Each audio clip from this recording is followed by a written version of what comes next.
एक आदमी फांसी लगाने ही वाला था। गले में रस्सी बंधी थी। उसकी नजर सामने एक बेहद खूबसूरत लड़की पर पड़ी, लेकिन उसी खुशी में उसने गलती से कुर्सी को ठोकर मार दी। शुक्र है कि रस्सी मजबूत नहीं थी और वो जिंदा बच गया। वो तेजी से खिड़की की तरफ भागा ताकि लड़की को और साफ देख सके। लड़की ने अभी तक उसे नोटिस नहीं किया था। रात होने लगी। जैक, वो आदमी, ने इस मौके का फायदा उठाया।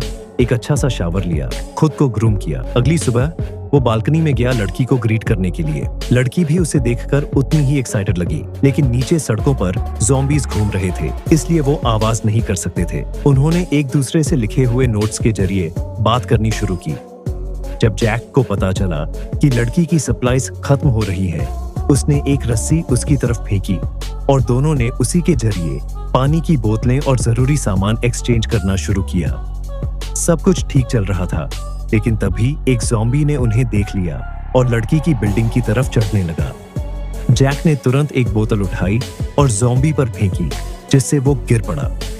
लेकिन वो जल्दी ही उठ गया और अब जैक की बिल्डिंग की तरफ चढ़ने लगा। जैक ने खुद को डिफेंड करने की तैयारी की, लेकिन ज़ॉम्बी खुद ही शीशे के दरवाजे से टकराकर बेहोश हो गया। जैक ने फौरन मौके का फायदा उठाया और एक जोरदार हमला करके उसे खत्म कर दिया। फिलहाल तो सब ठीक था, लेकिन जैक की खुद की भी फूड सप्लाई कम हो रही थी और अब तो उसे लड़की के साथ भी शेयर करना था। काफी सोच विचार के बाद उसने डिसाइड किया कि खतरा उठाना पड़ेगा और बाहर जाकर कुछ खाना ढूंढना होगा। जैसे ही उसने दरवाजा खोला, उसे अपने पड़ोसी की लाश जमीन पर पड़ी मिली। उसने जल्दी से उसकी चाबियां उठाई और अंदर जाकर सप्लाई खोजने लगा। वहां उसे एक वॉकी टॉकी भी मिली। जैक को बेहद खुशी हुई, क्योंकि अब वो लड़की से आसानी से बात कर सकता था।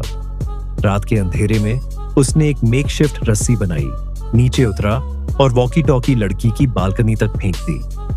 फिर जल्दी से वापस अपने कमरे में लौट आया, संतुष्ट और उम्मीद से भरा हुआ। अब आखिरकार वो दोनों सीधा कम्युनिकेशन कर पा रहे थे। लेकिन लड़की ज़ॉम्बीज़ की बात नहीं करना चाहती थी।